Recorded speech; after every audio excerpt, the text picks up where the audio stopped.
Part 2. Astropup and the Journey into the Past. Hello, this is Richard, and I'm back with the second part of our new Astropup series. Last time, we heard how the parrot had been appointed the Earth's ambassador to the planet Ulan-40. He set off with Astropup and Marlow on this important mission. And now, I'll hand over to Astropup. Who better to tell us what's happened next? This is just like old times, I remarked as the booster rockets pushed us away from our own world and all that was familiar and friendly. After the parrot had been made president, I had thought that we would never again travel together. But here we were, heading off into the scary unknown. "Dear dog," replied my brilliant friend, "I am at one with you. It is like old times. I had forgotten just how eternally dull the universe can be." I pressed my nose against the porthole. Did you realise that you can't even wind down the window inside a spaceship? Not a lot of dogs know that.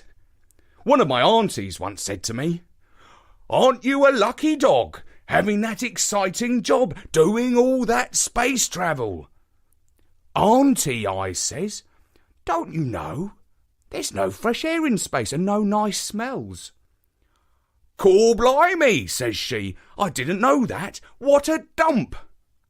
And now I was travelling once again through that smellless place. I was about to curl up into a long sleep when I heard Marlow, who was piloting the spacecraft, say, Hey, get off! Stop picking at those buttons! You're resetting our flight path! "Exactly," replied the ambassador, who was fluttering about the flight deck. "We're taking a shortcut. Do you really want to spend the next year of your life travelling to the forsaken planet Ulan-40 and then spend another year coming back again after we discover that the highest life form there is an amoeba?" Marlow peered at his computer screen to see the results of the parrot's work at his keyboard. You're taking us down a Type 3 wormhole, which may be a shorter route, but which is also considered unstable and highly dangerous. "So our journey won't be boring," declared the parrot. And boy, he was right about that.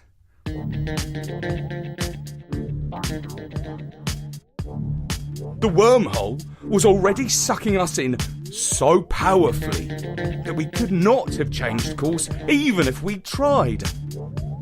We had about the same control over our direction as a soap bubble disappearing down a plug hole. I always feel that you have two choices at moments of extreme danger. One is to close your eyes, whine pathetically, and hope that everything scary and bad will go away. And the other is to bark your head off. On this occasion, I took the second option.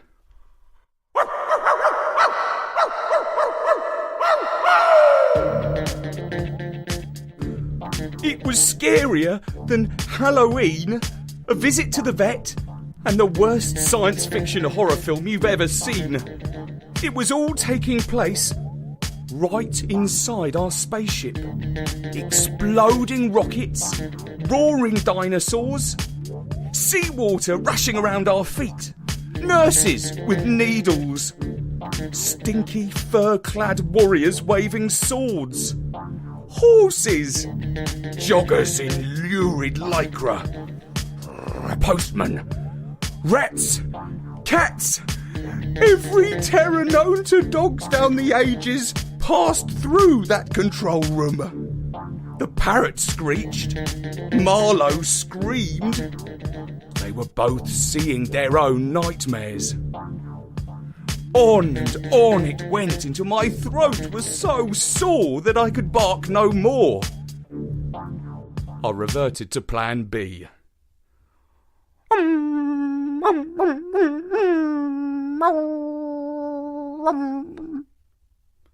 Gradually, the nightmares faded, until the only sound was my own crying. The parrot said, This is how the world ends. Not with a bang, but with a whimper. T.S. Eliot. He might have written it, but my uncle said it first, I retorted. Well, perhaps he didn't use those exact same words, but I just wanted to take that too smart parrot down a budgie step or two. OK, genius, said Marlowe. Now the world's ended. What happens next? I suggest that we go for a walk in Regent's Park, he said. Great idea, I exclaimed. In fact, I could see grass, trees, ducks and swans out of the window. What a truly gorgeous sight! It did not take me long to skip and jump down the gangplank and to smell the cold, damp air tinged with... not so nice, something like soot. Fog entwined my paws. I looked back and saw that the spaceship had now disguised itself with feline cunning. It now looked just like a bandstand. Marlowe, with a parrot on his shoulder, clambered out through a hatch in the stage. We strolled through the mist and out of the park onto the streets of London.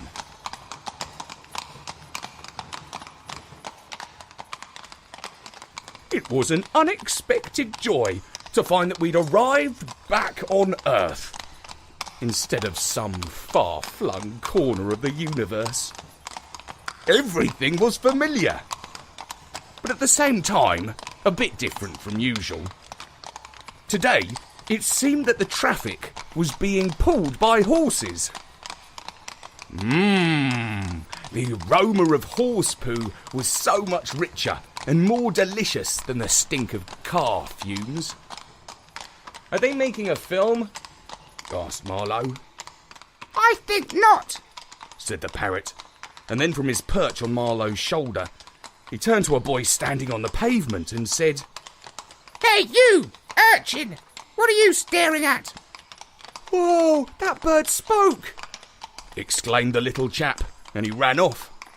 It was then that I'd noticed that everyone on the street was wearing something or other on their head. The boy had sported a floppy cap. I also saw tall black hats, velvety creations, round shells with brims, and in their hands many people carried walking sticks or umbrellas. It was a pup's delight.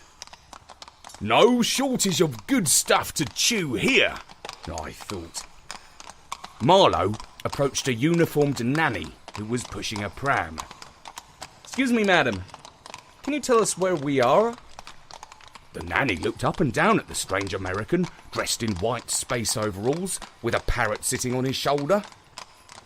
Baker Street, she replied, her eyes quite wide open in fascination at what she saw. Baker Street! Exclaimed the parrot. What a pretty bird, said the nanny. He copied my words perfectly. What a pretty bird, replied our feathered friend. You should know that I am a genius. But thank you for that exciting piece of news. Since this is Baker Street, we are close to the home of a rare person whose powers of thought and deduction are on the same level as my own. Good day to you, madam. The parrot fluttered ahead of us, eagerly inspecting the numbers of the doors, until at last he squawked, Here it is, 221B. Great, I growled. Fantastic. If I was younger, I'd do a little dance of joy. Why are we here?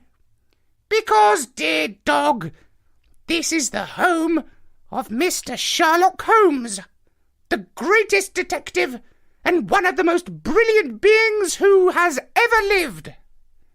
"Excuse me, Mr. Ambassador, sir," said Marlowe to the parrot. "I might not be as smart as you are, but I'm starting to think that when we went through the wormhole, we travelled back in time." "Correct," said the parrot. "Exciting, isn't it? Now pull the doorbell, will you?" When the door was answered by a woman, the parrot said, "Mrs. Hudson, be so kind as to show us up to Mr. Holmes's quarters." If Mrs. Hudson was surprised to meet a dog, an astronaut, and a talking parrot, her face did not show it for long. A mere trace of "whatever next" crossed her brow before she said, "Come up." She showed us to a room that smelt of leather, tobacco, and books. A violin lay on the sofa, and the parrot plucked it with his claw. A clock ticked. I went to sleep by the stove. Some time later, I was awoken by an energetic voice saying, "Well, my good Watson, what have we here?" "Well, I should say it is a gentleman dressed in a white suit, and sitting near him is a parrot," replied his friend. "Very accurate," exclaimed Holmes. "We undeniably have a visitor dressed in a loose-fitting white suit of unknown material, together with a South American macaw, commonly known as a parrot.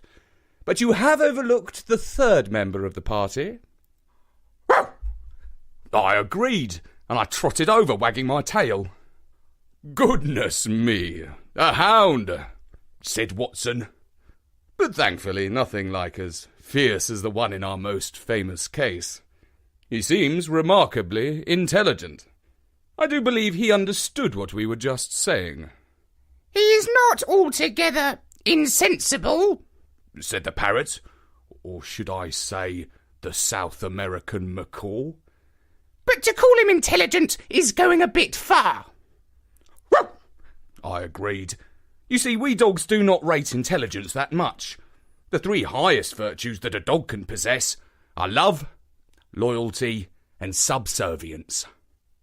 "Goodness gracious," said Watson. "My dear Holmes, what is your explanation for a South American macaw now that it can speak like a human being?"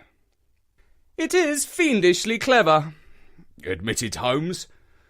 "but what we are witnessing is undoubtedly an advanced form of ventriloquism." "Ah, ventriloquism," said the parrot.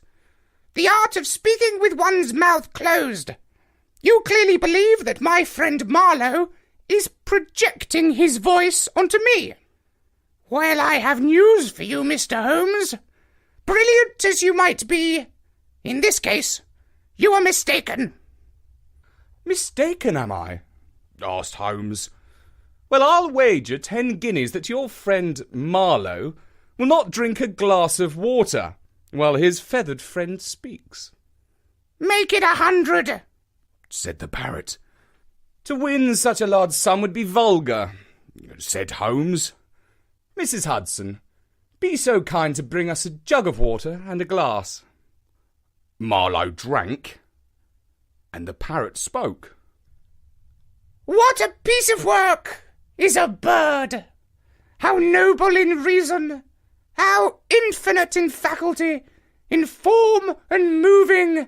How express and admirable! In action, how like an angel! In apprehension, how like a god! The beauty of the world! The paragon of animals!" I am pretty sure he would have gone on and on had Holmes not called out, "Stop, stop!" and taken out his purse and placed 10 gold coins on the table. "Ah!" said the parrot. "This is satisfaction indeed!" And that satisfying moment brings us to the end of the second chapter of our series about the Ambassador Parrot, which leaves me wondering, who is the greatest genius of all time? Sherlock Holmes or the parrot? Listen in soon to storynori.com to find out.